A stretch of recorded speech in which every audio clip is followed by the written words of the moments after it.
This is the Town of Lake Park, Florida regular commission meeting for Wednesday, May 21st, 2025. The time is now 6:33 p.m. Can we please have the clerk take the roll call? Commissioner Linden? Here. Commissioner Thomas? Present. Commissioner O'Rourke? Here. Vice Mayor Hensley? Present. Mayor Machado? Here. Can we please all rise for the pledge?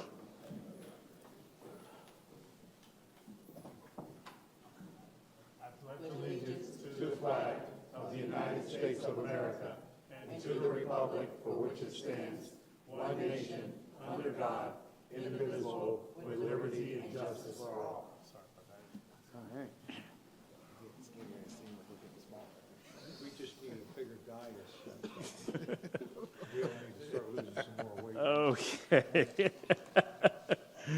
Okay.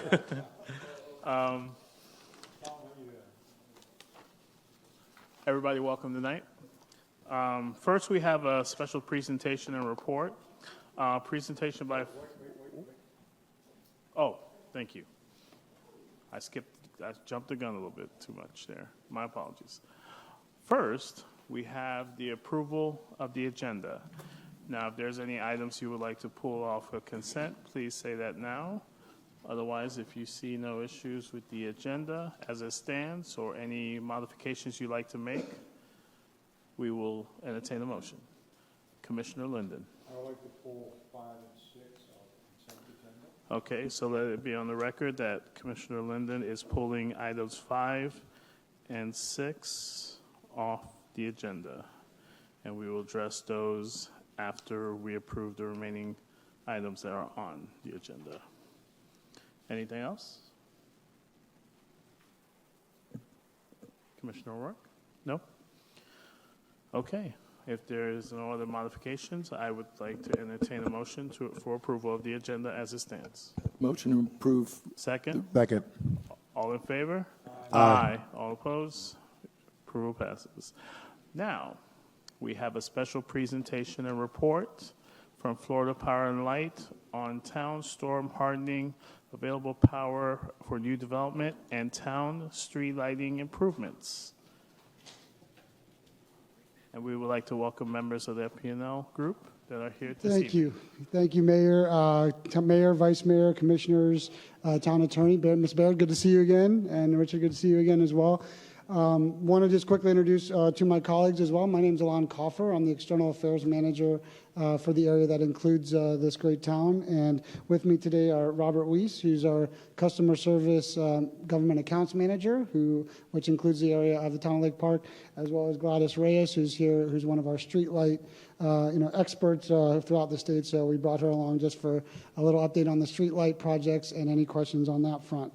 We know you like to be prompt and concise, so we're going to try to move through this rather quickly, but we're available for any questions that come up. So just to jump right into it, just a very quick overview of the company as a whole. We are grateful to serve almost 6 million customer accounts in 43 counties across the state of Florida. We're the largest investor-owned electric utility in the state of Florida, and you can kind of see some of the numbers up there. So we've definitely grown from, this is our 100th anniversary as a company. So we've grown from a small entity with some sponge boats and a few ice sales factories to the electric utility that we are today. In terms of some of our storm preparations and some of the things that we've been doing over the years, we're very proud to and some of the numbers are on the page there, but we've undergrounded or hardened over 82% of our main power lines across the state. And there's an upcoming slide where we're going to talk about what's been going on here in Lake Park itself. But with that, over 96% of our transmission structures are now reinforced steel or concrete, which has proven very effective in kind of mitigating some of the severe weather impacts that we have in the state of Florida. And we're also continually working to make sure our lines are clear of vegetation. So all three of these factors are working in our favor to increase reliability and also preserve that reliability in severe weather events. In terms of storm preparations, we do year-round kind of drills and process improvements. That culminates in a week-long storm drill that our entire company participates in. That drill occurred a couple of weeks ago and ends at our command center here in the West Palm Beach area. So it's something that we just want to remind you, so we take very seriously. We have year-round preparations and drills, and we want to make sure we continue that process to get better every year we do it. Hopefully we don't have to deal with it, but we want to be ready for it when we are. Part of that preparation is working with our local governments, both at the county level and the municipal level. For those of you who may not be aware, for the audience or as well as on the dais, we work with Palm Beach County every year to look at the critical infrastructure list. The county in turn works with your administrative staff and your emergency management personnel to look at refining that list every year. And what that list entails is really what we're going to be focusing on the first 24 or 48 hours after a severe weather event. Because if we can't get the backbone of the whether it be the hospitals, your schools, your water plants, those kind of things back online, then we're not going to be able to serve the general public. So we're constantly working to make sure that we get everybody online, but we work with you, the local governments, to make sure we know what you want to prioritize as well in the immediate aftermath.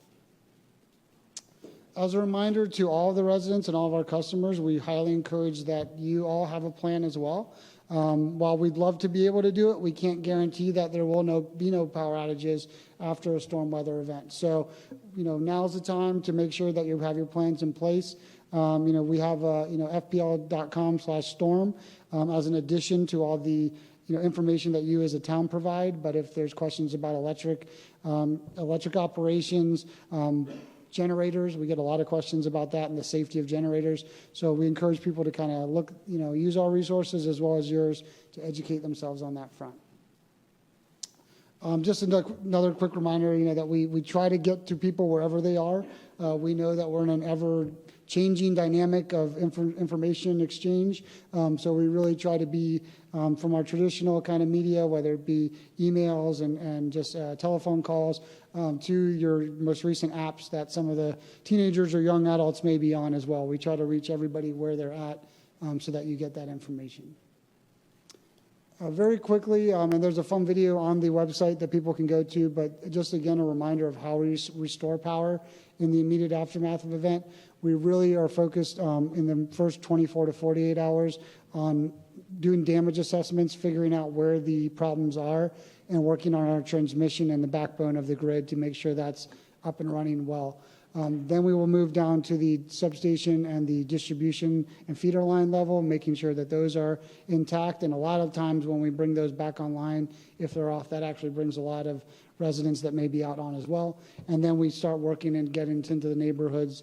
Our process is not it's a standardized process where we're going to work to bring the largest amount of customers on in the shortest amount of time as safely as possible. So we aim to get that done as quickly as possible, and we'll continue to work to make sure everybody that can take power is back online, and we won't stop working until that occurs. And that kind of jumped ahead to that slide. So sorry for that was quickly, but I know we wanted to get to kind of some of the town-specific information that your staff requested we look at as well. Real quickly, we wanted to kind of update you on some of those hardening efforts in the town. We're really proud to let you know that 5 of the 6 feeders that serve the town of Lake Park have already been hardened. Hardening can mean a variation of concrete poles to hardened or more modern wooden poles.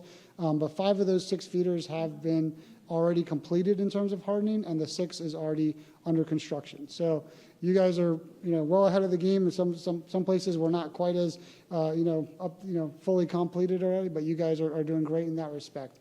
There also are some undergrounding projects throughout our service territory that we're working on. We can get back to you on specific ones in Lake Park as we go through that process, but that will also further enhance the hardening abilities of the town. Additionally, Robert got me some information in the last couple of days. We are going to be working on the local substation that serves the area of Lake Park in the next couple of weeks, actually.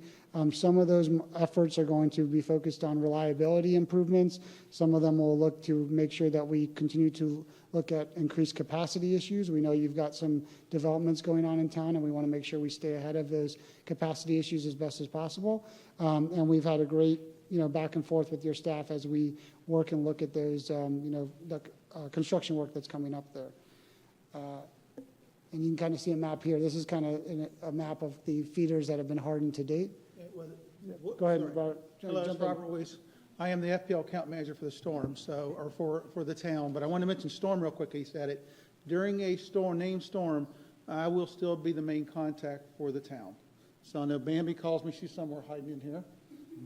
And Jamie. So they'll be reaching out to me on any outages that affect the town's buildings, accounts, things like that. So I will be your contact, and I will be that during the storm. The yellow area is what he's talking about. We've hardened a lot. Those yellow areas are what we still have left to harden. Harden means we're going to replace the poles with concrete poles or stronger wood poles, sometimes stronger lines, switches are replaced.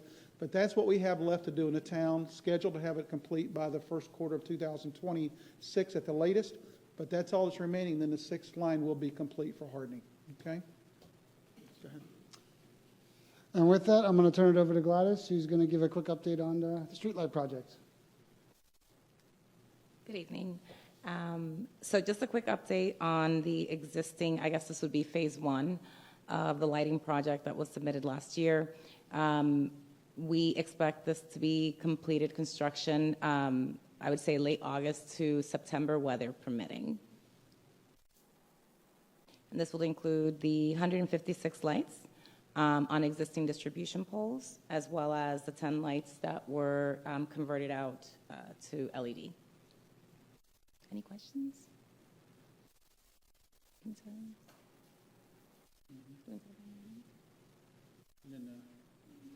Any questions? I mean, you can continue on with your presentation, and then after you're done, we'll ask questions. Okay. We'll have. So I know about phase two. If you Oh, would. right.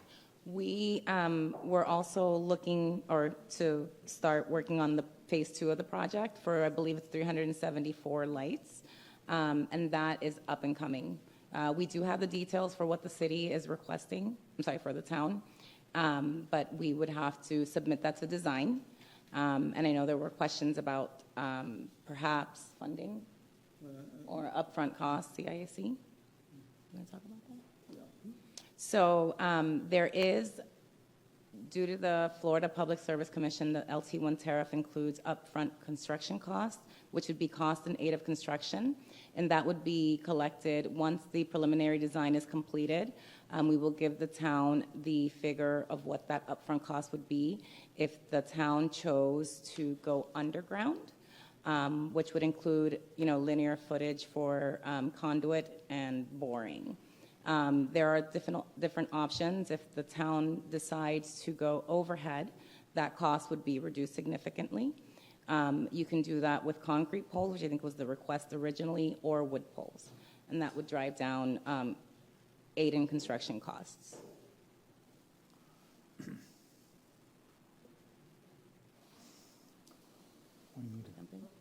No, I would just add to that, to Gladys, is that we've been working, with your staff on those, and it's been, great back and forth. So some of that next phase project will really kind of determine, depending on some of the decisions that the town makes. And we're happy to, work with them on any scenarios that you guys put forward and get you that information.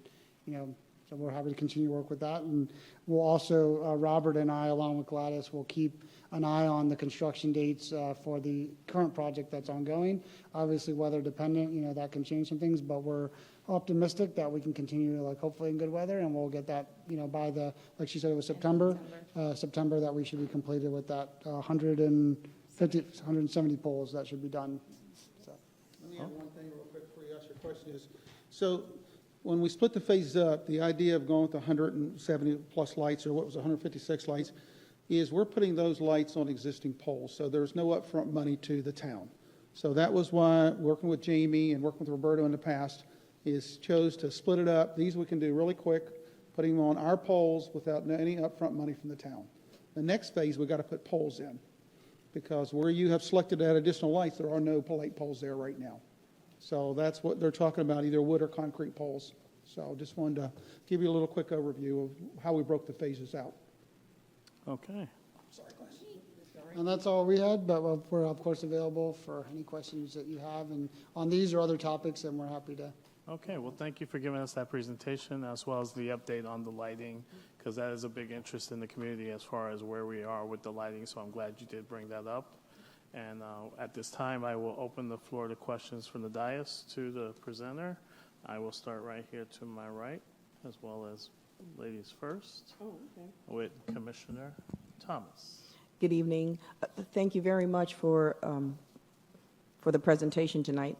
I was looking at slide 12 of the presentation that actually showed the substations and the connections that appears to be connected to the most adjacent residential units, or at least, the other one, the rendering. I think the other one had I think it was 12. the one that had the substation and transmission lines on it? Yeah, I think it was 12.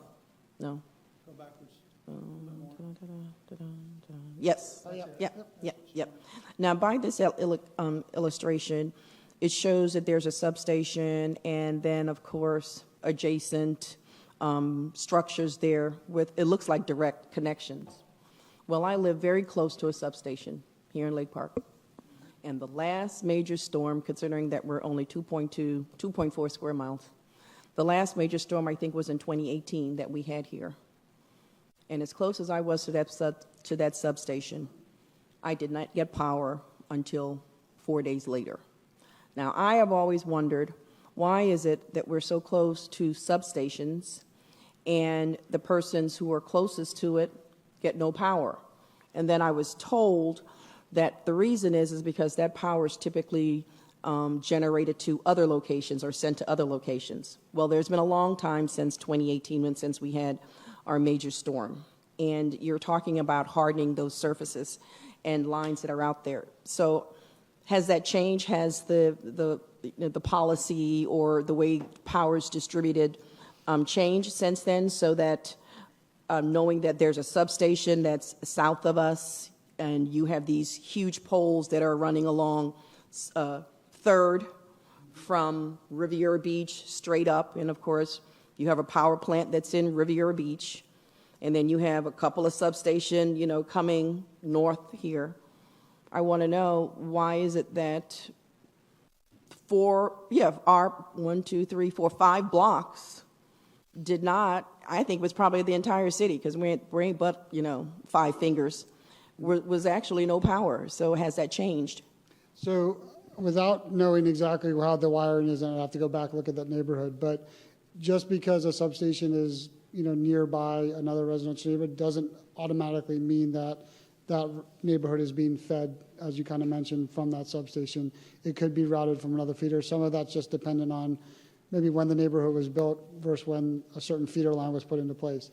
That being said, and we can look at this and go take it back, and one of the things that we're trying to do with our hardening and reliability programs is doing more looping of different feeders so that neighborhoods aren't isolated on an island and only connected to one, and that neighborhoods or areas are connected via 2 or sometimes even 3 different feeders, sometimes from the same substation or different substations.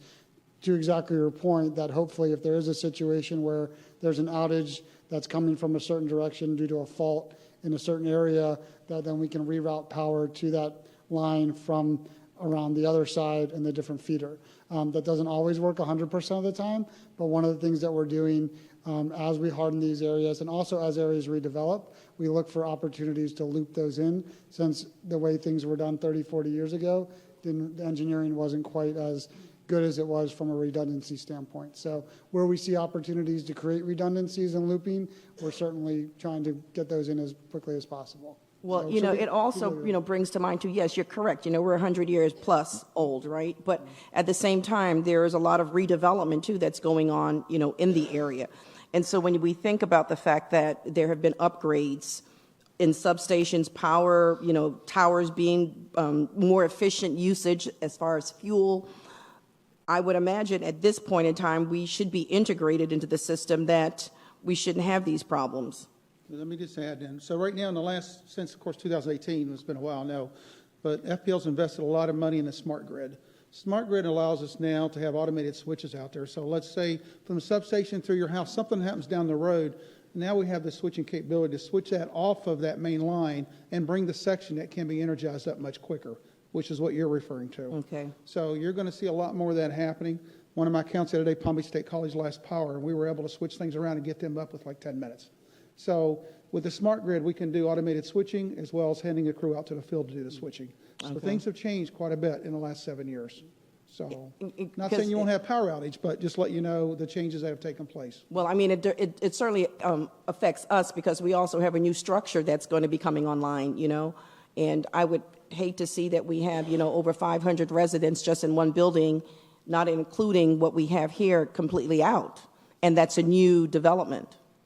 No, and that's a great point, and we also know that whether it's your municipality as well as your neighboring municipality are looking at opportunities in that area. So that's one of the things that we work with our planning teams on, and we know when we work with the developers as well as your staff, looking at what's the 5-year, 10-year plan kind of looking like, so that we can make sure we're putting the right investments and the right capacity-related projects in place to get ahead of those as best we can. Okay, thank you. I appreciate it. Commissioner O'Rourke. Good evening. I want to address two questions. The first is when, and the second is how much. And those refer to, I'm only going to talk about phase one of the lighting projects. When would that be something that would be proposed to be implemented? So when you say phase one, the poles that are already... You said 156 poles So existing. Gladys will correct me if I'm wrong, but those are already in construction, are going to design phase. The design has been completed. They're going to start rolling out for construction and completion through September. So has costs, that's already been completed or? Yeah, so those costs have already been incurred and we've been paid for. So that project is essentially complete, subject to construction. So You can jump in if I'm misstating anything. So we are waiting for installation of the new fixtures, and once that is installed is when you'll have your new FPL bill. Those lights will all be transferred over to your current bill account, FPL bill account. When those lights are installed is when you'll see the cost of them monthly, if that's what you're asking. Okay, I'm asking because we're just getting ready to do our budget process, and that's something that we have to consider if this comes in for next year's budgeting. Of course, it will if you're talking about September. For phase one that is in construction now. So we provided, when the agreement was executed, there is a pricing calculator or a generator tool that gives you the estimate of what the monthly bill would be for those additional lights when they are installed. We can get it back to Jamie. Yeah. And it looks like we have another guest at the microphone. Good afternoon, Commissioners. Jamie Morales for Public Work. So as you remember last year when we presented the budget, we did account for the increase of the monthly charges for these light fixtures because they're just going to be installed on current poles. So we're just going to be charged for the monthly usage of the light. Whatever they generate as cost, it's already computed and it's already in our current budget because we had thought that the project would be executed before the end of this fiscal year. You are correct. We are contemplating it to also add it for next fiscal year as well. Thank you. Thank you. You want to follow up? No, I was asking if you had anything else. Oh, I thought, no, thank you. Thank you for presentation. Okay. I think it's done. You have a follow-up? Well, it wasn't phase one. I think that's concerning to me. I think it's just phase two as far as the budgeting, because that's the issue that's really going to be coming up, right? Is how are we going to address the 374 new, which is the phase two? Because phase one, we have existing poles, and all you're really doing is putting new fixtures on those poles, correct? I just want to make sure, right? Yes. Okay, so really, it is for us in our budgeting would be how we're going, what we're going to do with the 374 and how we're going to phase those 374, right? Okay, and that's what you would be looking for discussion with staff and us about? Correct. Okay, Yep. And any information you need, we're happy to be part of that, but obviously it ultimately is a Right, town right. decision on that. and that's based on the survey that we did, areas that we had identified that weren't necessarily programmed before, but now are part of this overall Phase 2. Correct. That's correct, yeah. Okay. And I'll note, right, just for future discussion, we'll work with town on that. But like I mentioned earlier, we have the information for the concrete poles to be installed underground, and it will be up to the town to decide if they would like to see what it would look like overhead, and that would significantly decrease the upfront construction costs. So that we'll discuss with Jamie as well. If you want to see both options, we can do that. Okay. We'll just put that down as a yes.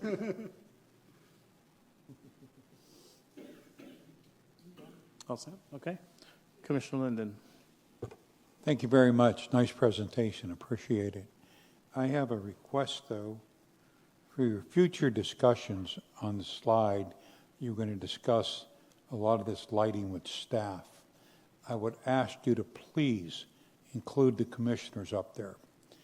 Simply due to the fact that we've all been out, we all just recently got elected, and one of the big complaints from the residents was lighting.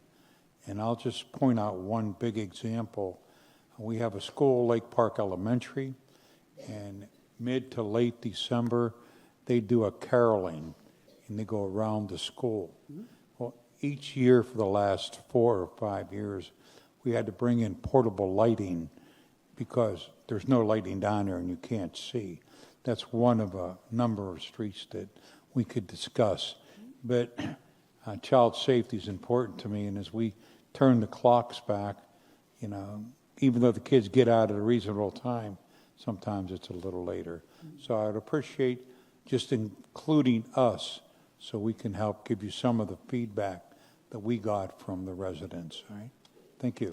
Absolutely, and just, we're always happy to meet with any of you as well. I mean, when we kind of mention town staff, that's usually just because that's who's reaching out to Gladys in terms of requests for information, in terms of pricing.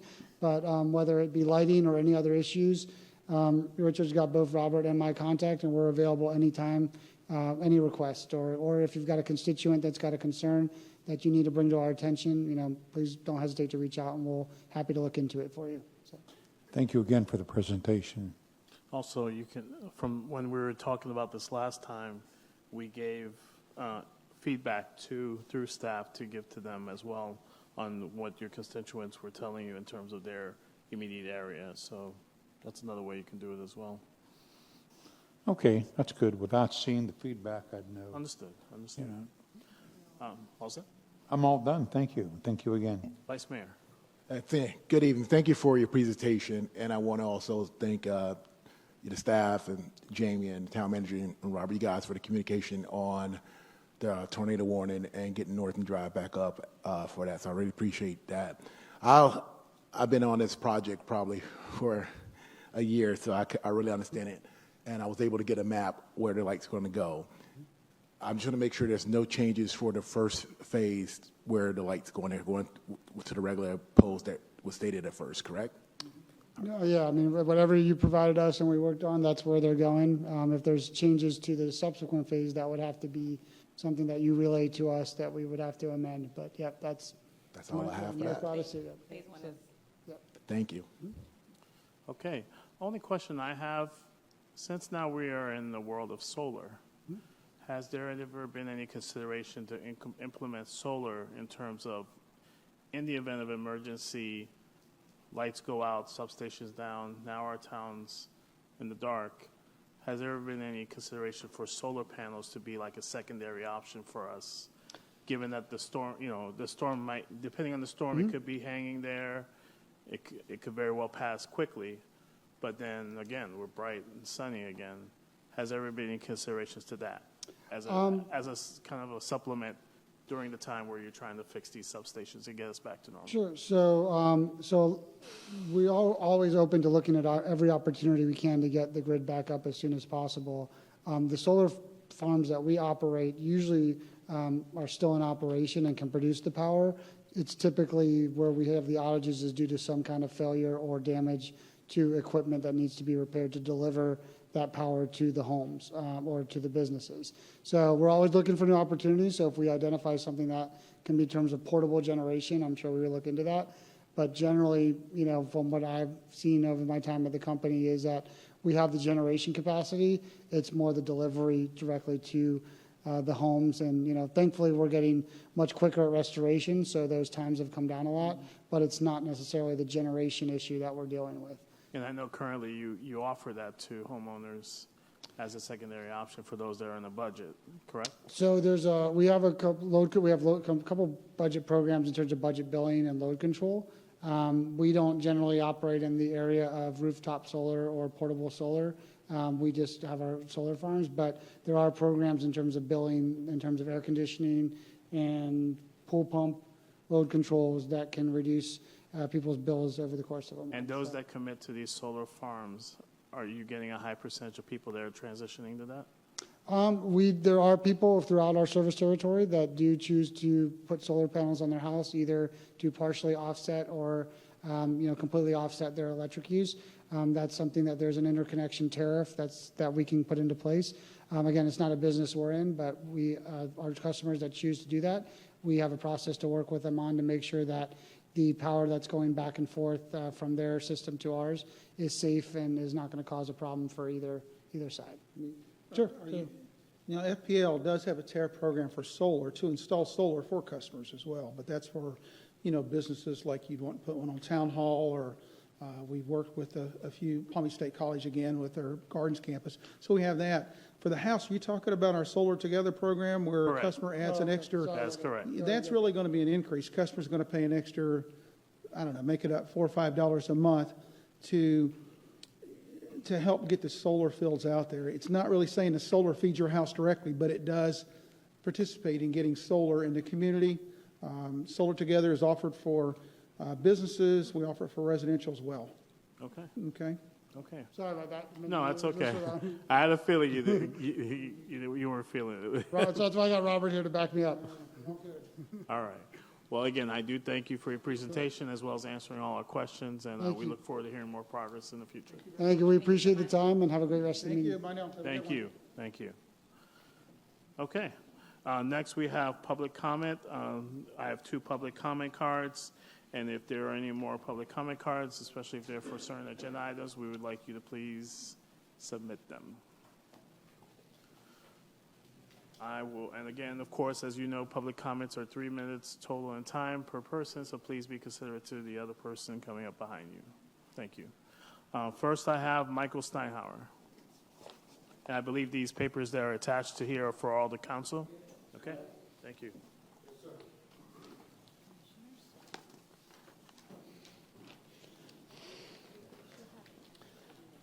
Good evening. I begin by expressing my sincere pride when learning about Mayor Roger Michaud, Vice Mayor Michael Hensley, and Commissioner Judith Thomas being honored with the Florida League of Cities 2025 Home Rule Hero Award. How exciting, how deserving. In the past few months, I have witnessed how you have addressed local problems with local solutions, especially when you publicly speak of lending a careful ear to the voices of residents. Congratulations to you all. Stay the course and keep up the good work. Now there's an opportunity to be our heroes. As the Kimberly Horn Consultants Report is available and must be made immediately shared with the public as a public document that residents paid for, and as planning and zoning are serving in their consultative role, you have done your due diligence. I can hardly imagine a scenario where any of these reports will sway you towards supporting high-rise development against the overwhelming wishes of tax-paying resident constituents. I respect your intuitive judgment, and I know we can count on you. You know there are numerous innovative ways to grow our town than to erect another massive building.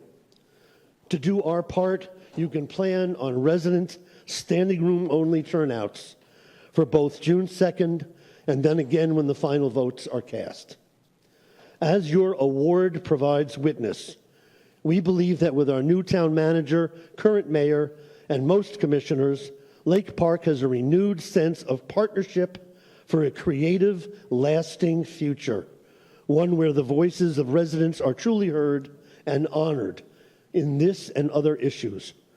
I am anxious to hear of your next steps to proceed with denying the current developer proposal and for a return to zoning that is reflected in the comprehensive plan. The unified residents movement that has come alive will not disappear until the final votes are cast and we can rejoice in savoring the small town culture and feel that motivated us to invest here in the first place, to call Lake Park our home. I thank you for your service, congratulations on your award, and for continuing to listen to your community. Good evening. Thank you.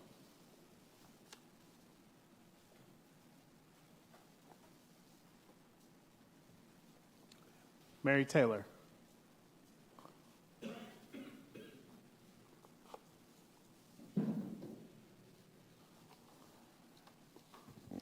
Good evening, and congratulations for your awards. That's very impressive. I know you had to work for those. They're not just given out daily.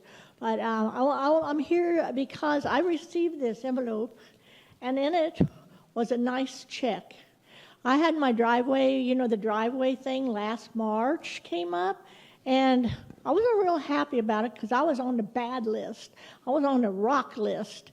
And so I decided, and I thought about it, and I thought, well, you know, my driveway could look a little better. So I went and I signed up, you know, I went through the process to put pavers in my driveway.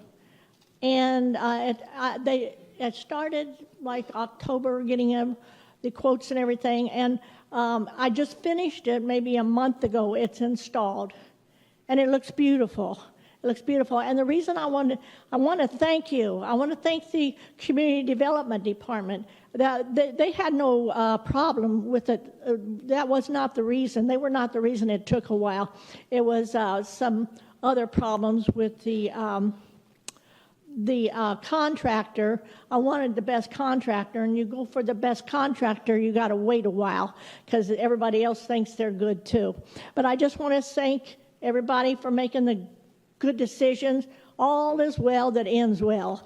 So I think that made a lot of residents happy. The ones that have beautiful gravel and beautiful rock driveways, they're vested, they're happy, and you're still offering the grant program. And I've got one woman that I hope qualifies and that she gets some help that she would like to have. And I hope other people too think about it. And it's not too late. It's not too late to join the program. And that's one thing I want to say. And then I got another envelope that had the notice for the June 2nd meeting. And I read it. And I just want to request that as soon as it's available for publication, that you put the report, the Kimley Horn report that everybody is anxious to see.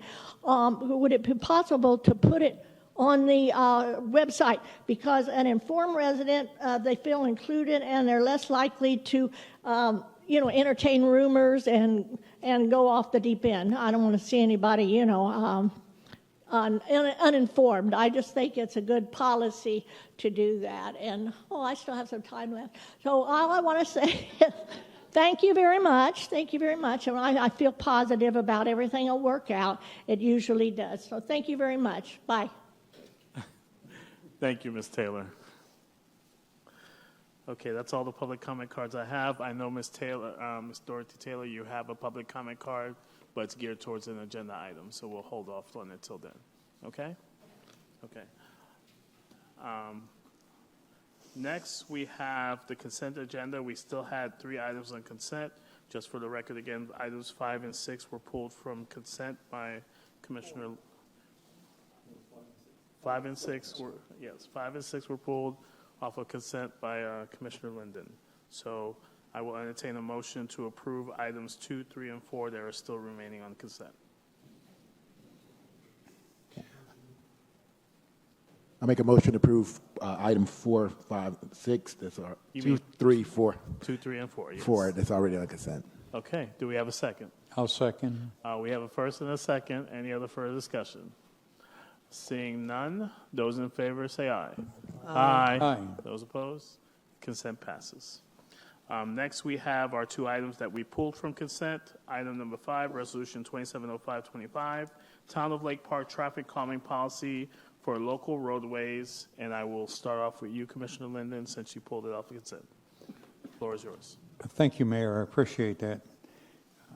First, I was always under the assumption that the consent agenda was day-to-day operations of the town that didn't need a lot of input. I was taken back when I read Resolution 270525. One, it should have never been on the consent agenda. This affects the entire town and 9,000 residents. So I printed out some of the highlighted areas that bothered me, but what I would like to do, I can go through it, or I would like to request that be put on a future agenda item. People are unaware, residents are unaware of a lot of the things that are in there that will directly have an impact on them. So if I cannot get it on the agenda as an agenda item, I'll be glad to go through the issues that I've highlighted. I would join in that request. Okay, so can we move this to a future agenda item where a presentation can also be made on this resolution? Absolutely. So, as the commissioners just stated, this is very important for the community here, and we don't want to give them the perception that we're just pushing this along and getting this through. It is very important for them to know. It is something that we all have heard from several residents of our own constituents that have expressed interest in that, and I wouldn't mind seeing that as a standalone item on a future agenda. Glad to do so. Okay? Perfect. Thank you. All right. Could I ask if possible, all the commission could send us any questions that the citizens may have, so that way we could prepare, answer the question, have everything ready? I don't think you're going to have a problem with that. All right, thank you. Based on who I see up here on the dais. Thank you very much. Well, I'll make this a quick statement here that you talk about policy and then it doesn't define the policies. That's my biggest concern. Within policies are based on standards, but review of application and collection of data, all of these things create a plan that's supposed to be approved, but I don't think the policy is clear in areas that need to be defined, and that's my concern. When we do ordinances, we always establish the definitions first, so that's where I'm concerned. Thank you. Okay, thank you for that, Commissioner O'Rourke. All right, so let's make sure we get this to staff. That way they're fully aware and they're fully prepared as well for the next presentation when it comes, okay? Town Manager? So Essentially 5 and 6. what's happening is you all are continuing this to the next meeting. Correct. So we probably would need a vote to continue. Okay, so can we have a motion to take item number 5, Resolution 270525, and move it to the very next meeting as a standalone agenda item, not put on consent? And whoever would like to say it can say so moved. So moved. Second? All in favor? Aye. Aye. All opposed? Okay, so we're moving that on. Next, we have item number 6, Resolution 280525, non-exclusive utility easement from Florida Power Light FPNL in regards to Nautilus 220. Commissioner Linden. Thank you. It's more some clarification. The lift station, I tried to go back to see if that was in the original agreement, and I couldn't find it, but that's neither here nor there. But they need a lift station. There's no argument there. So the questions I have, is the lift station on town property? And of course, what I read here, it is on town property. And the easement would be underground. So my concern is that's town property, even though it's a P3 project, that literally takes away any opportunity to build, change, or do anything with the properties that are there. As I read through it again, I don't have, we need it, that's that simple, and for future, but the easement puts us with our hands tied because it was in perpetuity, if I remember quickly. I was trying to read it. I had more notes on the other one. So I just need to know, I read the map and I looked at it, but we're giving complete control to that property to the developer, and it's not costing the developer, to the best of my knowledge, anything for us to give up town property in order to do that. Town Manager, did you have anything you wanted to add? Brian Terry with representing Forest Developments, available to answer that question. Okay, just make sure you guys have your mics on when you talk, so that way the recording can get it. I don't mean that just for you, also with the commissioners. I got you. It's for everybody.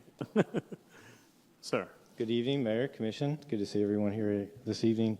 I'm happy to try to answer your questions.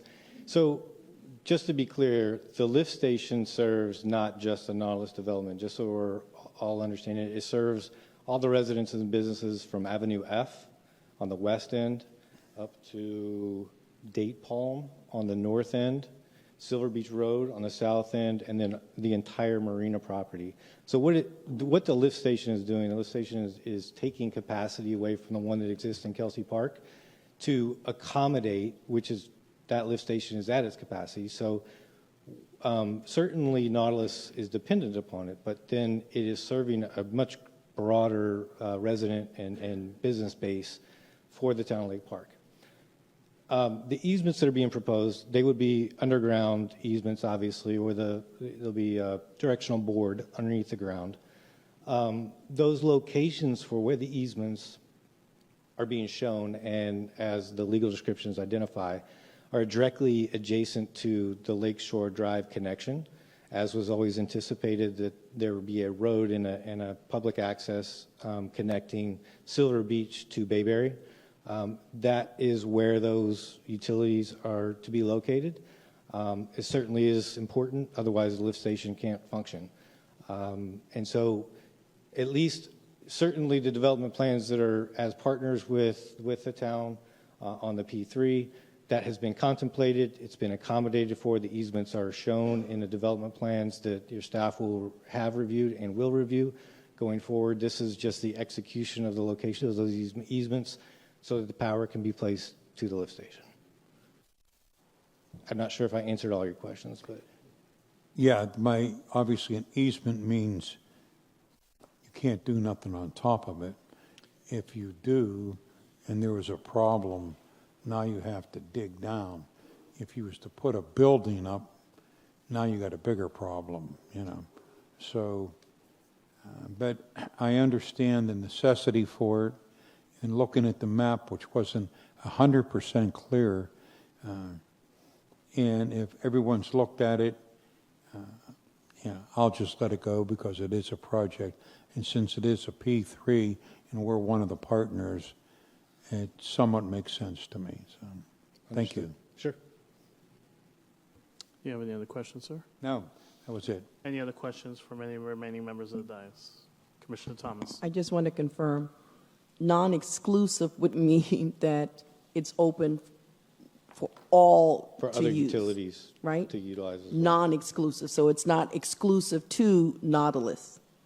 Correct. Now, It's this- non-exclusive. Yes, Right, yes, it's that's correct. non-exclusive. I'm not looking at the actual agreement, but No, but That is correct. okay. right. Because I don't I don't want to be confused with what I heard, right? So there's more than just Nautilus that's using this. 100%. Right? And as I'm reading the resolution, I just want to make sure, and what is being recommended by staff to us is to approve the non-exclusive easement. So that means that should you have problems with it, where you're not, quote unquote, asking us to do something for you, you're going to have access to it because it's affecting your property, as well as other properties that are on Silver Beach and on Lakeshore Drive, et cetera, going up to Kelsey Park. It's just like any other Florida Power and Light easement that bisects properties throughout the entire town. It's to provide FP&L the opportunity to get in, access their lines as necessary to repair them if there was an issue, to construct and repair. It's basically a maintenance easement. Right. In a nutshell. And Town Attorney, this is not in any way in conflict with our existing P3 agreement. I don't know that it comes into play with the P3 agreement. It's a. Or site plans, et cetera, that it relates to We this. don't have a site plan. We have a comprehensive agreement, and the easement will be part of, because it's on marina property, it will be taken into consideration as part of that site plan and plat, assuming the property is platted. Okay. Okay, thank you. Okay. Any other questions? I will entertain a motion. I make a motion to approve the resolution. Second? Second. Okay, any other further discussion? Seeing, hearing none, those in favor say aye. Aye. Aye. Those opposed, resolution passes. Thank you Thank very you. much for the clarification. Have a good as evening. well. Thank you. Okay. I have nothing on ordinance on first reading, nothing on ordinance on second reading. I do have something on old business. Request to amend town's election process, item number 7, by Commissioner Michael O'Rourke. And I will, You can, if you're going to start, you want to go. I will start with town manager. There's a public comment. I do have a public comment card as well. Can we hear public comment first? I think more or less I want town manager to go ahead and start the agenda items so that way those that may not have been here can understand the severity of what we're talking about here. Thank you, Mayor. During the April 2nd, 2025 commission meeting, Commissioner O'Rourke requested that the commission be presented with information regarding the town's mayor and commissioners' voting process that has been utilized by the town since 2010. This change in the town's voting process was a result of a Voting Rights Act lawsuit settlement between the United States Department of Justice and the town. The resulting settlement discontinued the use of the town's current at-large method of electing the town mayor and commissioners and required the use of a limited voting system that began with the March 2010 town elections. The lawsuit filed on March 31st, 2009 in federal court in Miami challenged the at-large method of electing the Lake Park Town Commission on the grounds that it dilutes the voting strength of African American citizens in violation of Section 2 of the Voting Rights Act. At the time, African Americans comprised over 38% of the town's total citizen voting age population, and black voters were unsuccessful in electing their candidate of choice, and no black candidate for the commission had ever won an election since Lake Park was incorporated in 1923. Town Attorney Baird presented a memorandum to the Town Commission during the May 7, 2025 regular commission meeting, which outlined the background to the DOJ settlement and voting process change. information related to a follow-up study by the DOJ in 2013, an understanding of the voting results provided under this new voting process, and options, including conducting a study to determine if this process is still needed, and requirements to amend the voting process within the town's charter, which would include a special election. It should be noted that during the Commission's regular meeting on May 7th, the attorney presented the information within his memo that generated significant discussion among the 4 officials in attendance. However, direction on how to proceed regarding the options outlined within the attorney's memo was not provided. The staff is requesting the Town Commission to provide direction on how the Town Commission would like to proceed regarding the town's voting process. Okay, thank you for that. Commissioner O'Rourke, did you have anything to add since this was your item? Yes, thank you. I just wanted to point out that the memorandum that was sent by our town attorney is misleading in that, and I let me first premise this with the concept of providing a way for residents of color to be represented properly in our town is an important function of any voting process. So that is not my intention to try to disrupt that process. Quite the contrary, actually. But what I wanted to point out is I wanted to bring up and make the commission and public aware of how our municipal elections have resulted in a change in the representation within our town in a positive way. Back in 2013, there was a municipal election.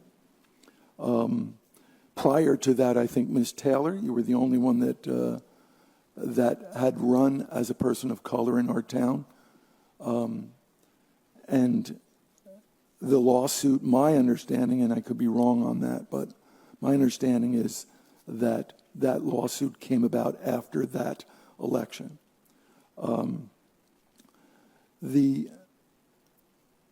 My comments when I spoke about this were that our town has grown in many different ways. First of all, we've grown in that we're now in a majority minority community, meaning that our community of color is the majority in our town. And as we look at our commission, it reflects that. But that reflection, and this is what I wanted to point out, that reflection of that diversity is not because of the Department of Justice. That reflection is because our town has grown. The town manager just stated that the increase in the percentage of persons of color in our town has grown also. As a result of that, I'm going to go through beginning with the 2017 election, where one commissioner seat was open. In that election, only one person could be elected to the seat because that was the only open seat. It happened to be the seat that I had held and then ran for mayor. The result of that election was that Roger Michaud was elected. But I also want to point out that the second place vote getter in that election was Charlemagne Mateer. That to me signified that this town had grown. Again, in the 2000 election, there was 2019, there were 4 persons that ran, that were elected. No person of color was a part of that election. Is that correct? Everybody agree with that? 2019? In 2019. And I'm mentioning this because this is what the town attorney used as the reason why we shouldn't allow everybody to vote for each commissioner.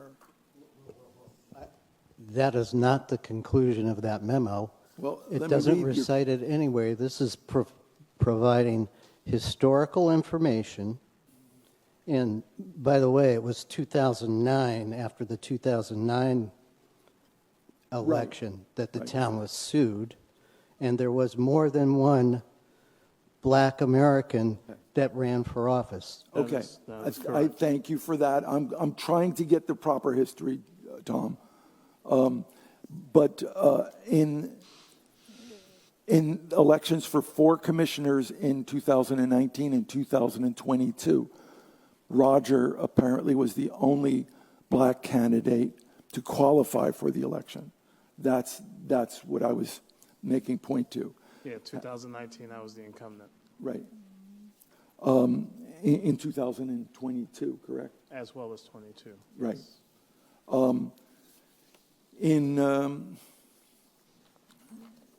In 2000, and I want to point these things out because this is important. Judith also ran in the 22 municipal election. She ran in the 22, yes. 22.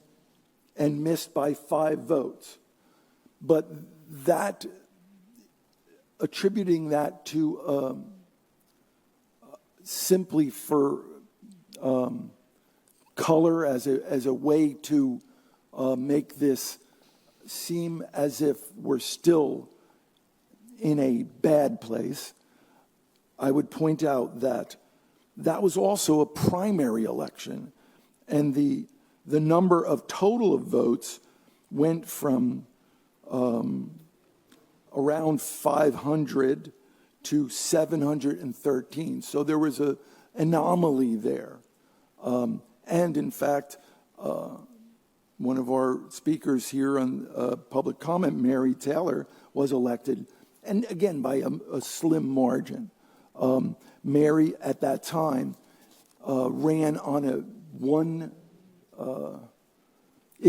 campaign of doing improvement to Park Avenue. And as a result of that, with not a very large number of votes, she was elected and got 5 votes more than Judith. The following election was where one commission seat was open, and Judith overwhelmingly was voted as a commissioner by almost 80 votes. And in our town, 80 votes is an enormous election. There was only 455 people voting in that election. Again, into 2024, one commission seat was open, and Michael Hensley overwhelmingly was voted as the town commissioner. So I point these out because those are not part of this process. Those were anomalies. These were different ways that people were getting elected, and that would be a normal election and kind of closer to what I'm proposing, where each person gets a vote. And if each person gets a vote, from the numbers I'm looking at, it clearly will represent the dais as it sits today. Then the 2005, again, 2 person. I'm going to stop calling person of color. I'm not saying that to be insulting. This is the issue that we're dealing with. And I'm trying to say, we've gone beyond this. Let's let everybody vote for you. Let's let everybody vote for you, vote for you, vote for you, vote for me. If we have the top number of votes for 4 seats or whatever the election presents, then we'll have a true representation of the town. And I'll give you an example of that. As we know, I'm not a very well-liked commissioner right now. Every meeting, I get to come in here and listen to people tell me that I'm not very popular. It's a lot of fun every time I get to deal with that, you know? I haven't heard that today. Well, I'm not going to read it, but he mentioned the commissioners, almost all of the commissioners is what he said. And we know what that reference is. I mean, come on. Let's not beat around that bush. The point I was making was that if we had been able to vote for each person, maybe they would have voted me out and I wouldn't have to put up with that kind of stuff, you know? So the town would be able to vote for who they want. That's how it works. So that's my suggestion. I proposed, actually, when I brought this forward the first time, was that one of the proposals when Tom, they were discussing the solutions to this was they didn't like the at-large districts. We can solve that by making 2 not at-large districts. We could have one from the north of Park Avenue, one to the south of Park Avenue. I think historically, one of the things that I see going on right now is that the south area of Park Avenue is not represented in this town right now. And there's a lot of people that I'm sure would appreciate somebody being more focused on that area. I don't think I'll be here for that election, but, you know, I think it would be a good resolution for our town. The other thing that I want to mention, Tom, you always talk about this. You don't always talk about it. I'm not trying to be derogatory here, Tom. You're talking about a consultant that you went to in DOJ that suggested that they wouldn't let us make that change, or that might be difficult making that change. I would suggest that I would say no. I think it's different now. I think it's time we can show that we do the right thing in this town, and I think it's time to let everybody vote for each commissioner. Thank you. Okay. Did you want to say something? Yeah. Commissioner Linden. Thank you. When I first got elected, we had a heavy campaign. I mean, we spent a lot of time. We knocked on 75% of all the doors here. And the most common question, why do I only get 1 vote? It was driving the average resident crazy. So I got elected. I want to say it was my 2nd or possibly 3rd meeting as a commissioner that I requested to change the voting process, which started Tom to get a hold of the DOJ. The DOJ came in. They interviewed all the commissioners at that time, interviewed the town manager and the residents. Never saw the results of that, but we did not win that case. I'm a firm believer if there's 4 seats available, every person in this town should have 4 votes. Done. All right? Now, I read a lot about North Palm, Riviera Beach, and so forth. We're one of the few that cannot vote the commission out on election day. You only got 1 vote, you got 4 people. All right?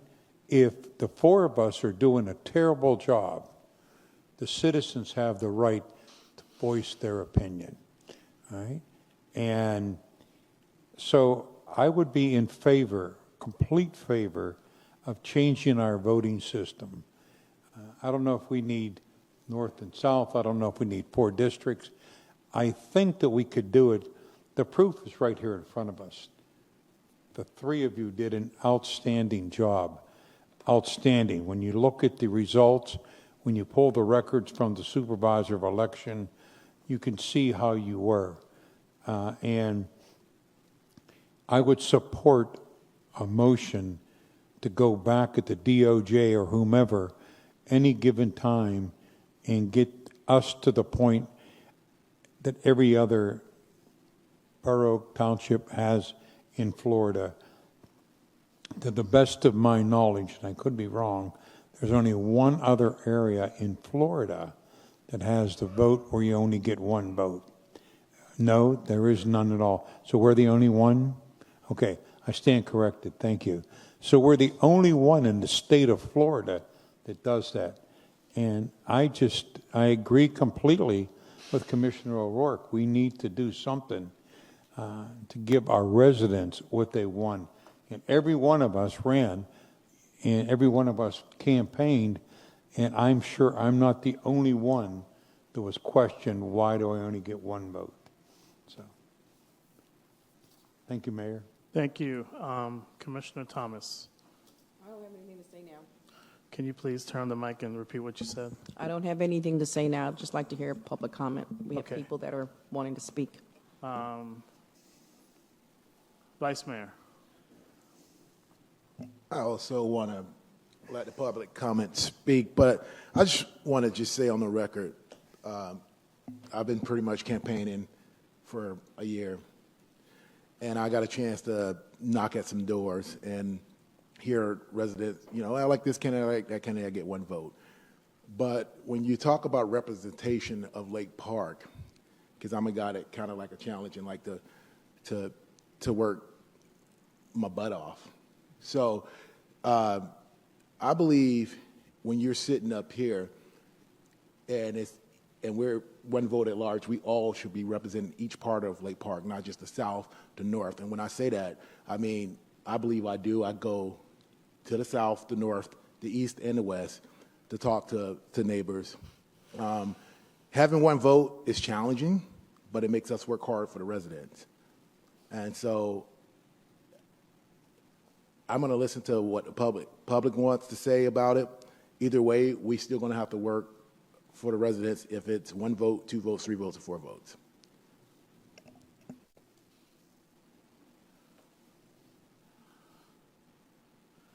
Okay. I'm going to wait also. I have a comment, but I'm going to hold off. I'm going to let the public comment go first. Dorothy Taylor Williams.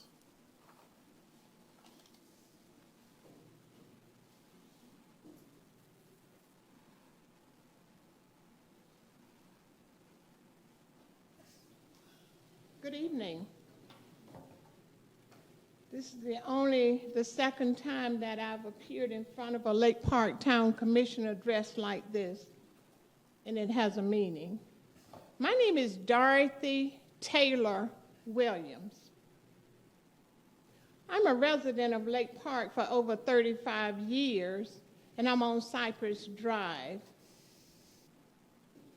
Lake Park's first Black commission registered and ran for Lake Park Commission in 1998, was unsuccessful in becoming the town's first Black commissioner. In the town's 76 years history. That resident ran a second time in 2001, still unsuccessful. And there was a second Black citizen that ran unsuccessful also, the last one being in 2006. In 2009, the United States federal government filed a lawsuit against the town of Lake Park, naming each one of the commissioners as defendants, the mayor, the attorney, and the commissioners. Lake Park was accused by the federal government of keeping Blacks from holding elective office and diluting the black vote through an at-large voting system. Lake Park agreed to change the voting system. In 2023, the USA reports that blacks or African American residents made up 57% of the population of Lake Park. After spending nearly $80,000 to defend itself, excuse me, the commission agreed to switch to a system that has been used successfully to ensure blacks are elected to public office. Voters will cast one vote for the candidate of their choice. The top 4 vote getters will win commissioner seats. The limited voting plan is in effect permanently unless changed by the terms in the agreement and in compliance with the Voting Rights Act. Thank you, Ms. Taylor. One commission stated. Ms. Williams? Okay. Unfortunately, How minutes Can I up? have, Thank can we? Can I ask make a that motion she to have continue? extra time? Yeah. Okay. Ms. Williams, please continue. Thank you, gentlemen. Okay, thank you. One commissioner stated that although this plan is not perfect, I think it is the best of all options for Lake Park.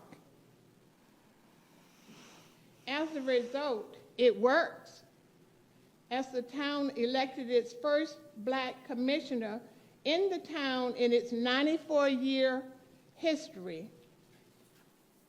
Look what happens after 102 years. All statements are taken from the Palm Beach Post or the DOJ website. Thank you. Thank you, Ms. Williams. Okay, so that's the only public comment card I have on this agenda item.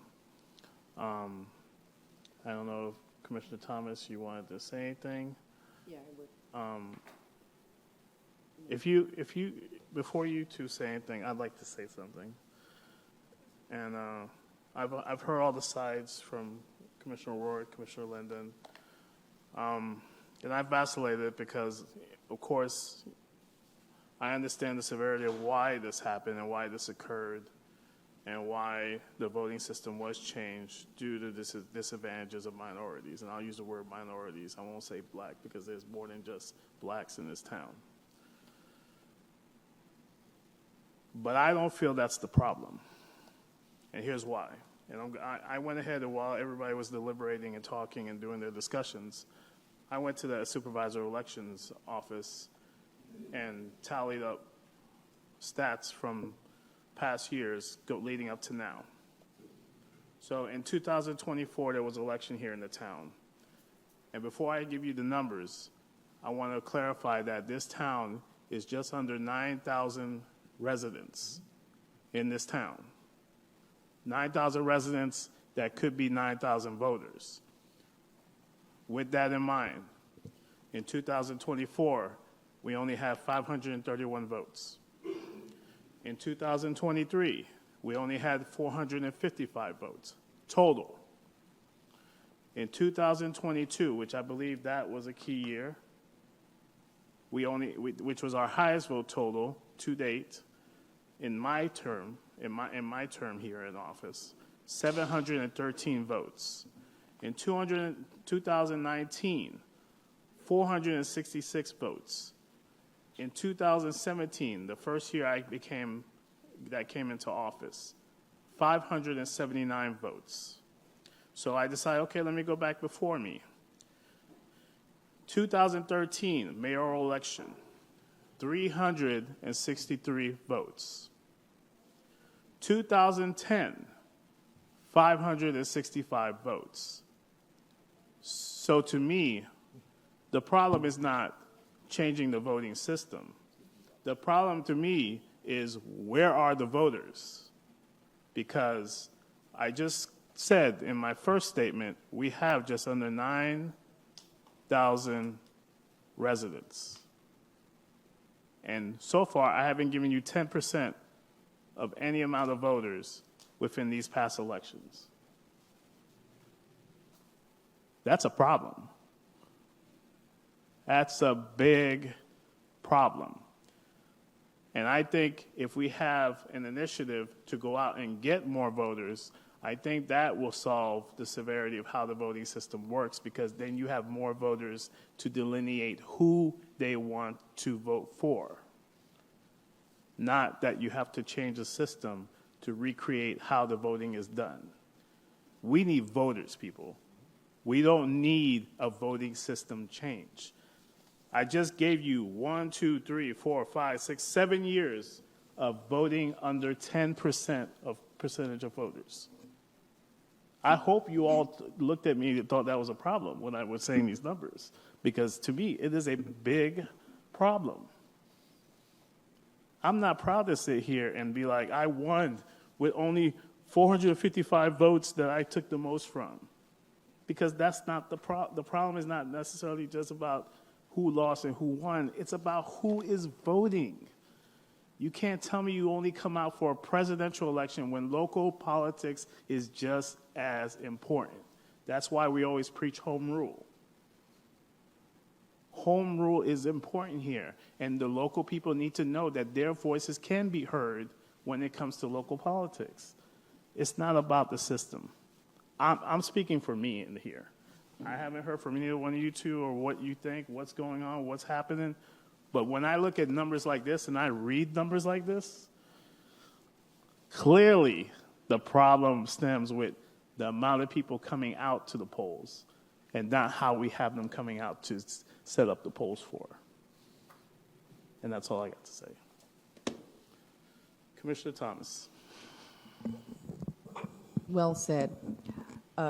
At our last meeting, I made comments in regards to this and stated that it has taken 100 years for a black female to be here, but much less than that.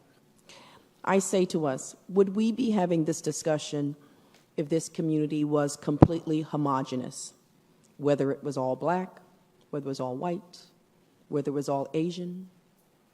Would we be having this discussion about only one vote for one person? I said at our last meeting that I agree. I hear that as well on the campaign by knocking on the doors and stating, why is it that we only have one vote? I agree with the mayor. It's disheartening when you look at the percentage of people that actually vote here in town. And we do have the total number of registered voters in town is actually 4,950. So just about 10%. And the one time that we got above the 10% was during a primary year. I think it's really about the issues. And I believe that if we stick to the issues at hand, we solve that issue. I don't like to go out in the streets and say, oh, because I happen to be of this particular racial makeup, this is the reason why I would like to have a lovely quality of life. I want great parks. I want my garbage picked up just like anyone else. I want my trash hauled. I want when I call 911 that there's someone at the end of that phone saying, how may I help you? That's our residents here. I would like to say that for those who elected me, they elected me because we all have a commonality, and that is, you're my voice for the things that I want. You see the same thing that I need. You see your position in life is mine. You're speaking for me. So it's disheartening for me, like to be sitting up here, and I've only been on this diocese exactly 2 years, which it took 100 years for me to even get here. For 2 years for someone to be saying, well, why is it taking this long? And I will say, and you know, Mr. Hensley, you may not want to say this, but you and I were both out there knocking on doors. And you and I both said, don't go to this particular house or don't go to that particular house, because we knew when we got on the sidewalk, and I'm going to say this with passion, you need to, and I have an email that said it, you need to get your blankety blank off of my sidewalk before I shoot you. We don't say that on this dais. We don't. And I said it before. Our mayor was in my driveway when a complete stranger came walking across my driveway. I have my neighbor even here, and I invite my neighbors to my home because I'm that kind of person.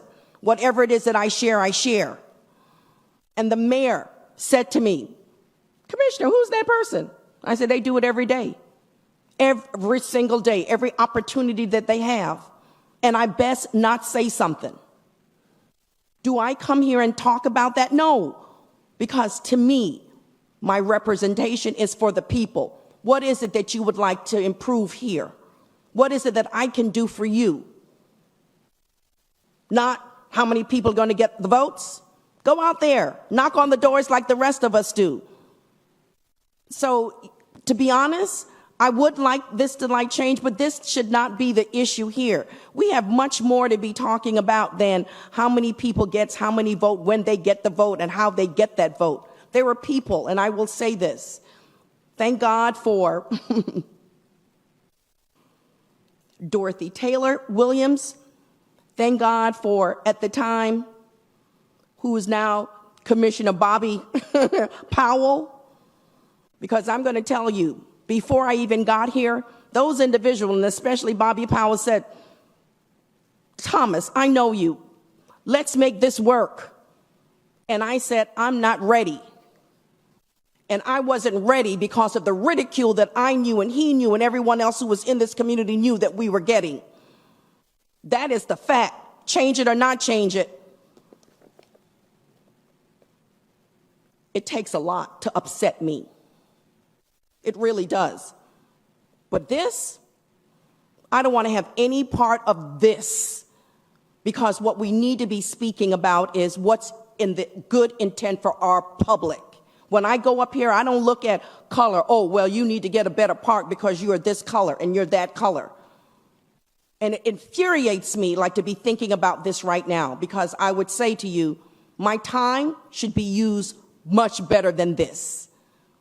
And in fact, I do want someone to take over the seat, because I am only paving a path for others to come behind me. And they should not be afraid that when they come behind me, because I'm going to tell you, it takes a lot of guts for us to get up and go to the next door after someone has threatened us to say, I'm going to do this because I'm bigger than that. Now, I don't know about anybody else here on this dais, but I can tell you a fact. For 3 people that's sitting on this dais, how we have been threatened. I can tell you that.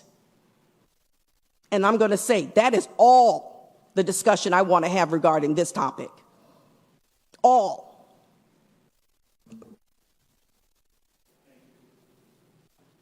Thank you, Commissioner Thomas. Vice Mayor. Nothing else to say. Enough said? Can I add something? Commissioner O'Rourke. I just want to recognize Commissioner Powell here. I've known Commissioner Powell a long time. This is not something to me that was meant to be, to make the issue of race de minimis. That's not why I brought this up. I do recognize you, and Ms. Williams, I extend that same statement to you. And I respect your views. I also, as a colleague of Commissioner Thomas, I find the things that she says that she's had to deal with abhorrent. And that was what I was trying to communicate, that we have to get beyond this.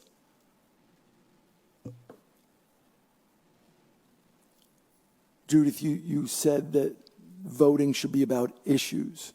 That is absolutely correct.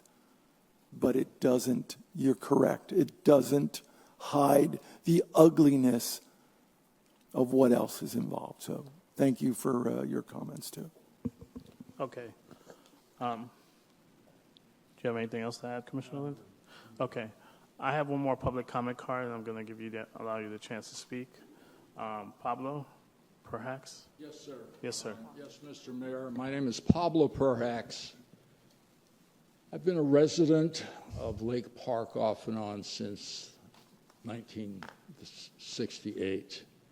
You can hear my voice trembling because I've been involved with issues that you're dealing with right now for over 50 years as a lawyer.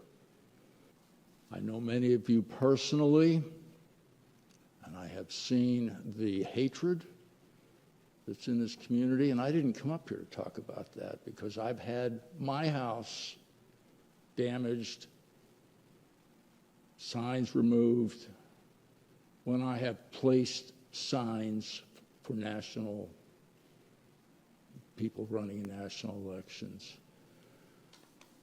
What I'd like to recommend, because Mr. Mayor, the 90 million registered voters in the United States did not vote in the last presidential election. You are encountering here what is happening in the entire United States. I'd like to see somehow that the town of Lake Park, through the leadership of this town council, somehow begin a conversation right here locally that we can then export or be used as an example for other communities.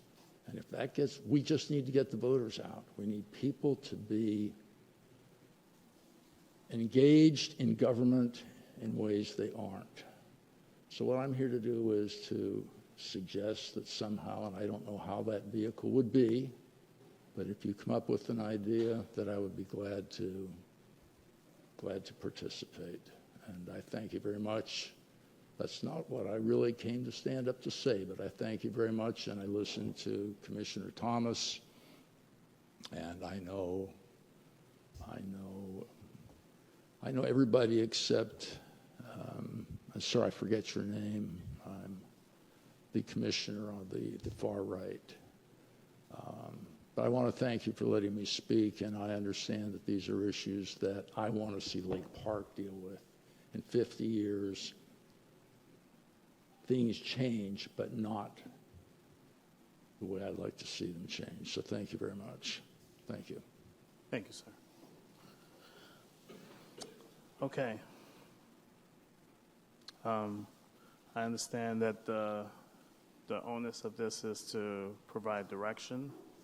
And I think through the conversations that were had here, and I'm not even going to push this to a vote because I think the pulse of it is already clear. I would say so, unless you wish to vote, and I will leave that to the dais if they wanted to go forward with it. But I don't think it's needed. So. Go ahead. Since I was the one that brought this up, I think we've talked, and I think that's a good thing that we've talked. I hope some of the residents that have seen this discussion that we have understand better the reasons why the election is the way it is, and I hope that someday we can reach that point where we feel like we are grown enough that we can treat people like people without animosity. So I'll leave it at that. I don't think there's a reason for a vote. Okay. And I would also like to say, and I will put the onus on us here at the dais, we are 5 people that service 9,000 members of this community. It is up to us to figure out a way to get these voters out, because we are the ones that answer to them. We are the ones that provide them answers when questions are asked. We, and I will say it again, we collectively need to go out and get these people to vote. We have a lot of young people here that are in this town that are qualified to vote. We have a lot of people in this town that if they are frustrated, we can talk to them and ask them, why do you not vote? We can talk to them and get them out there to vote. And I know you guys can, because you guys have the ability, and I've seen you throughout your tenures. And I'm not talking about, like, for instance, you, Commissioner O'Rourke, and you, Commissioner Linden, now. I'm talking about when you originally were here. You guys have the ability to talk to your constituents. And I know right here, these two as well can talk to theirs. And I respect everything you said, Commissioner Thomas, because I, too, have had my, I'll say, experiences in that nature. But I don't let that put me down. I let that bring me up and make me move forward. Because at the same time, I don't see anything when I look in the person in front of me other than a person that's a voter, that's a constituent, and that's somebody that I need to serve to the public. Because, and I'm going to quote you, Bobby, I know you're here, a life of service is a life that counts. And that's all that matters in this situation. No matter who's standing in front of me, they are the person I work for. And if I need to get more people that I work for to come out and make a difference in this community, I will do so, because that's why I'm sitting right here for it. And with that, I will leave it at that. Okay. Next, under new business, discussion, proposed change to the town sanitation schedule, Public Works Department. Jamie, come on down. This is not The Price is Right, but this is Town Hall. Good afternoon again, or evening, Commissioners. This is Jamie Morales, Public Works Department. And we're just bringing this for discussion is the proposed change to the sanitation pickup schedule.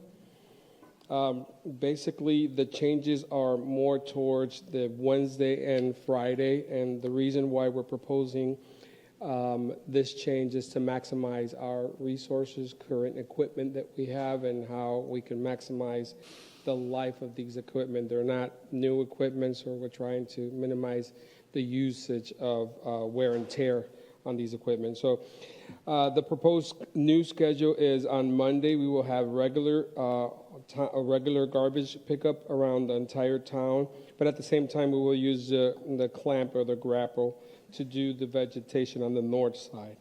Tuesday will be concentrated on the south side, the vegetation collection. Wednesday would be the bulk pickup. And Thursday, we'll have the special pickup, the regular garbage, and the recycling on Friday. Nevertheless, this is a 90-day pilot program. We're just going to see how it works and how it functions. And if any future changes be needed, then we will be communicating it to the commissioners before we do any changes to the community. So the only overall changes is Wednesday, which is changes from recycling, which was Wednesday. Now it's going to be Friday. And Friday, obviously, we used to do like the bulk pickup, and now the bulk pickup is going to be on Wednesday. So that way, Grapple is going to be working all the consecutive days, and we don't have to interrupt.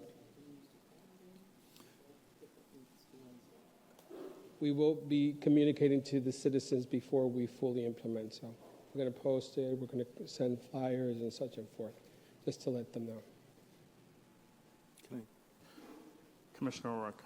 So why the switch Wednesday to Friday, Friday to Wednesday? What's Because the type of equipment that we're using, we're trying to maximize since we don't... Clamshell things? Yes, Yeah. yes. Since we don't have the full staffing yet, we're working on that. And then we have whatever equipment we have. So we're trying to juggle around, and we're putting the schedule to be more efficient. Thank you. This isn't going to affect sanitation. So sanitation will still be Monday and Wednesdays. Monday and Thursday. Monday and Thursdays. Regular garbage? Yes. Yes. Okay. So it's for bulk pickup and lawn debris, I guess, or something. Vegetation. Vegetation, I should say that. So instead of vegetation being picked up on Mondays, It will, but Monday would only be concentrated, will be concentrated on In the the south? north side. Actually, north let me go ahead and recite what you have here. For Monday, you have regular garbage town-wide with the side loader.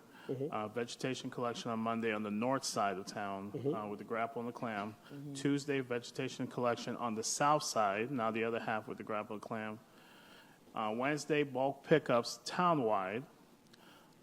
Thursday, special pickups, which used to be on Fridays. Now you're moving that day back, town-wide. Also with regular garbage town-wide on Thursday, and then moving recycle from Wednesday to Friday. That's correct. Okay. All right. When will that become it? Yeah. Yeah, when will that become effective? Well, if we have the blessing of the commission, as soon as you give us the blessing, we'll put it out probably in 2 weeks. We could. So like by June 1st? Give us enough time? Well, June is already there. That's what I'm Probably, saying, let's that'll say- be 2 let's say weeks. like the second week of June. The second week in June? Yeah. Okay. That'll be fair enough. Thank you. You know how hard it is to get bulk trash out after a commission meeting. Thank you. My wife's going to be happy about this. With your consent, then we'll move forward. And it's a 90-day pilot program. Commissioner And Linden, I know. if you may have any your observation or comments from the citizens, we are always open to suggestions and to tweak the program. We're just looking to be more efficient. Commissioner Linden. Will this have any effect on dumpster pickup? No. Okay. Because that goes, to his point, that goes along with all the regular garbage, correct? That goes with Yeah, the same but side. I believe he's referring to commercial. No, commercial. No, I'm Yeah, saying that's commercial. totally will- Commercial, yeah, No, I'm this is sorry. only residential. Okay. This is okay, only residential. Okay. Vice Mayor? Oh, well, what is the direction that you, the direction would be if we have consensus of them going ahead with the schedule and trying to implement it, correct? Well, this is more discussion to make sure you guys were comfortable with it. Seems like you are. Yeah. Operationally, we'll go forward with it on a 90-day period. If there are any changes, any major comments, then we'll bring it back to let you know and communicate back to you that we may look to change it. But this is more of an operational side. So, I'll tell you what I like most of all is that something's happening every day.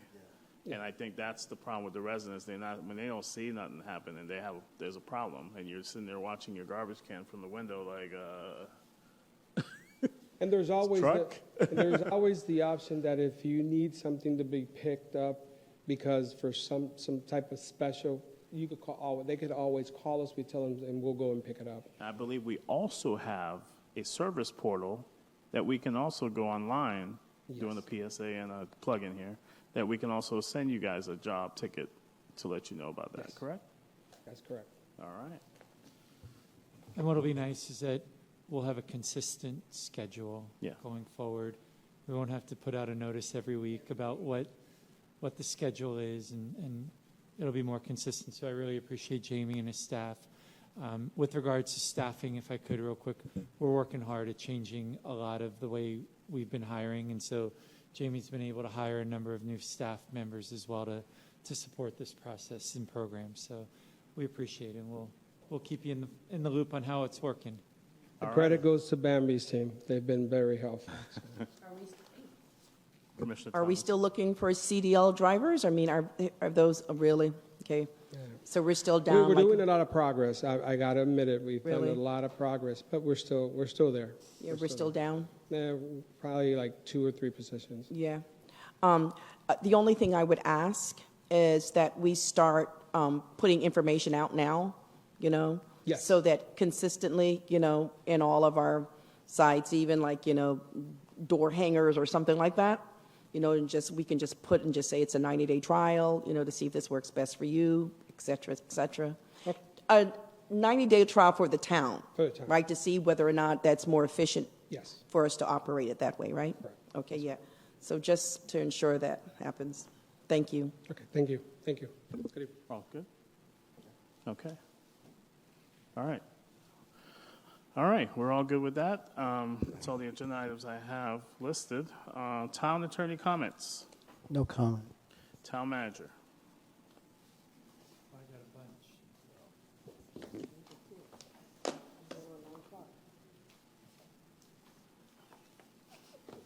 Now I have even more.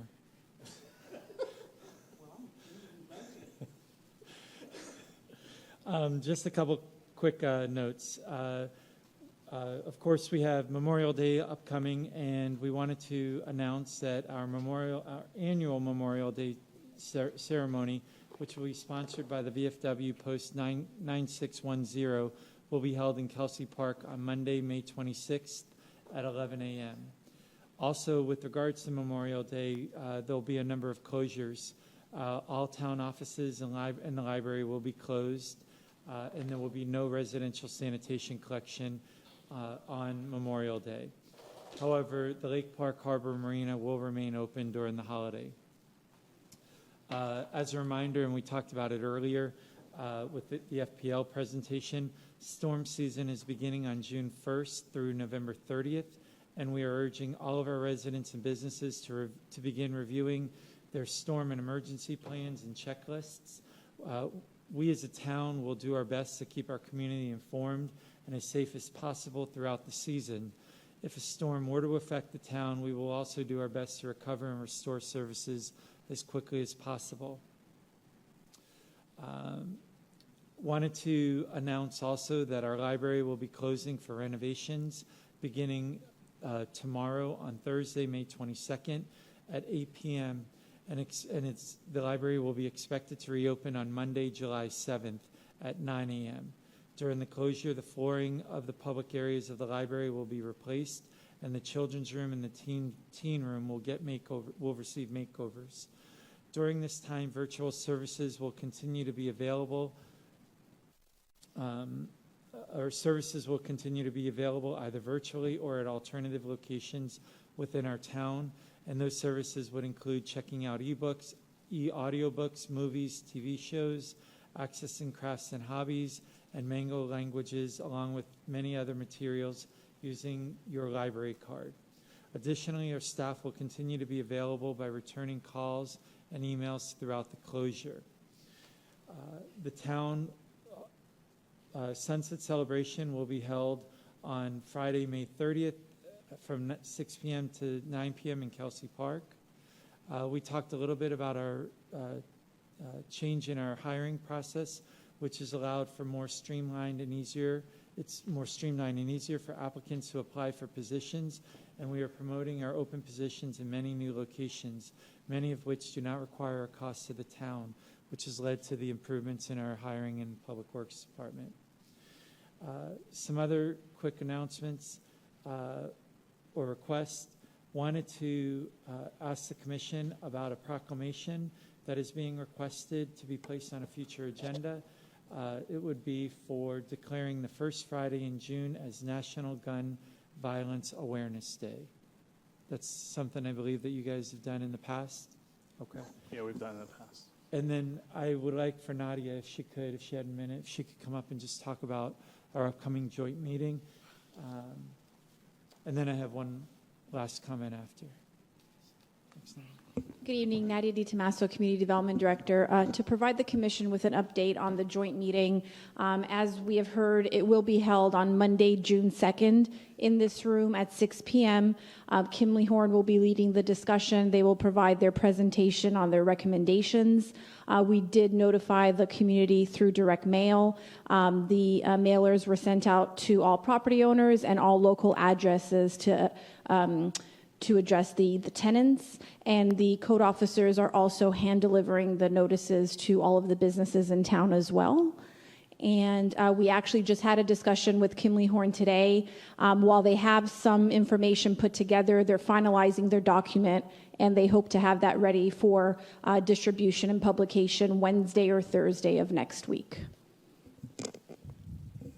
Thank you, Nadia. Thank And you. We've also included information on our website and through all of our social media. I believe we're going to use LED boards as well, like we've done in the past, or during the last meeting. We were able to borrow a couple from some local communities so we can place them around town. So I want to thank staff for all their help in getting the word out.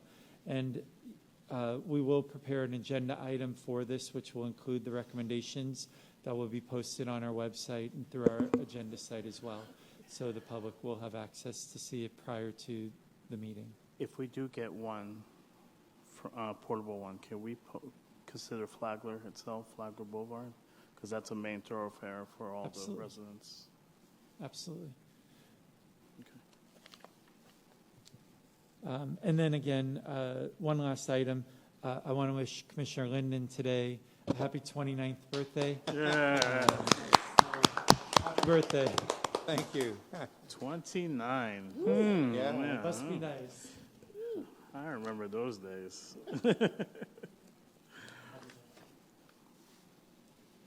You don't want us to sing, do you? Do what? You don't want us to sing to you, do you?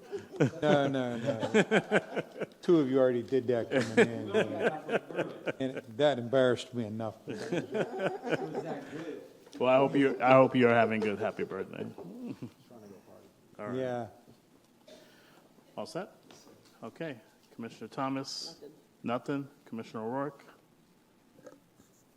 I want to extend my condolences to Jason Ramos, the owner of the Locale Gastropub, who passed away last week. Absolutely. That's a big loss to not only a gentleman that was a good friend, business owner here in our town, and he spoke to many of us.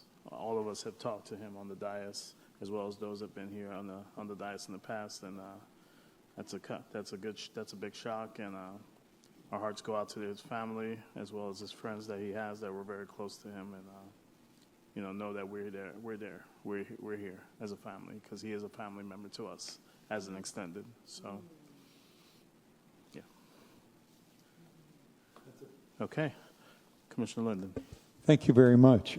To start off with, I was out of town attending my granddaughter's graduation when the tornado came through, and I want to do a special public thank you to Richard for the updates that you texted us. It really put us at ease, and instead of calling the neighbors, you were right on the spot. So thank you very much for that. On Memorial Day, the Historic Society is also having a meeting that night, Memorial Day, and we have a special presentation from the local VFW. So if you'd like to stop down, it's free to the public. We'll have hot dogs, hamburgers. It'll be a good time. So we start around 6:30. I had a chance to attend Haitian Flag Day from about 4 to 6, and they were really having a good time. So nothing wrong with that. One very special thank you to Fire Rescue in the back. Every Tuesday, for those that don't know, I host MC Business at Breakfast. We get 25 businesses that attend. Well, we had one of our regulars standing at the podium. He was the second presenter of the day, if you would, announcing. He just stopped in the middle and fell back. Stroke, heart attack, we're not sure, but we immediately called 911. And before we could, I'm saying, they were right there, right then. It seemed like an eternity. Like within 2 to 3 minutes, we had the ambulance there, we had the fire truck there. So my hat goes off, and I will write you that letter specifically so you could thank those that came and helped us out. So that's about it. By the way,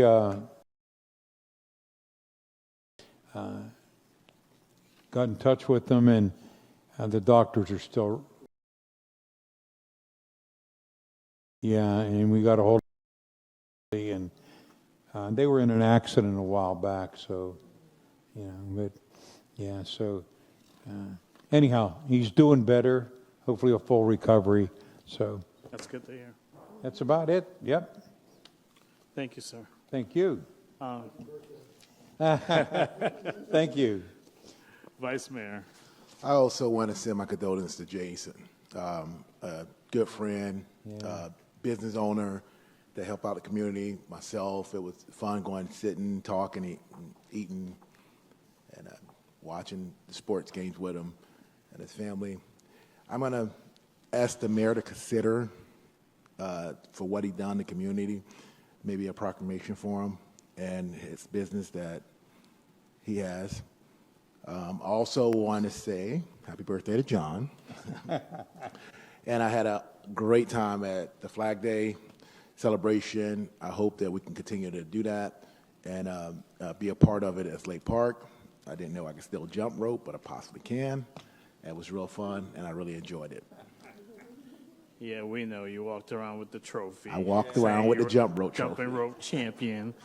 It's a participation trophy, okay? It's not a winning trophy.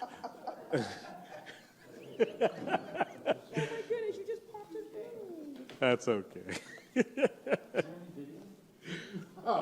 There might be, actually, because I saw some phones up. I don't have much more to say other than thank you guys. I know some of the conversations today were a little hot, a little steamy, but they were good conversations. They were important conversations. They were good conversations, and I'm glad we can walk out here knowing that we broke bread, we had good talk, and we keep business moving as usual. Also, I want to say today is this week is actually EMS week, and for those that are first responders, and I want to send a special shout out to my son, who is an EMT, Trenton Mashad. I tried to get him here at the meeting, but he's not quite a guy that likes to showcase himself. But that's okay. I want to just let him know, him as well as all those others that are EMS service people, that we appreciate you, we care for you, and we appreciate all you do. Obviously, they were busy this week because we had a certain occurrence that happened. But if you know someone that's on the EMS, it's an EMT, just thank them for what they do and appreciate them because they, every appreciation counts for that kind of stuff. Sometimes it can be a thankless job, but they do their great work. So with that, I will entertain a motion of adjournment. Second. All in favor? Adjourn. Aye. Have a good night, everybody.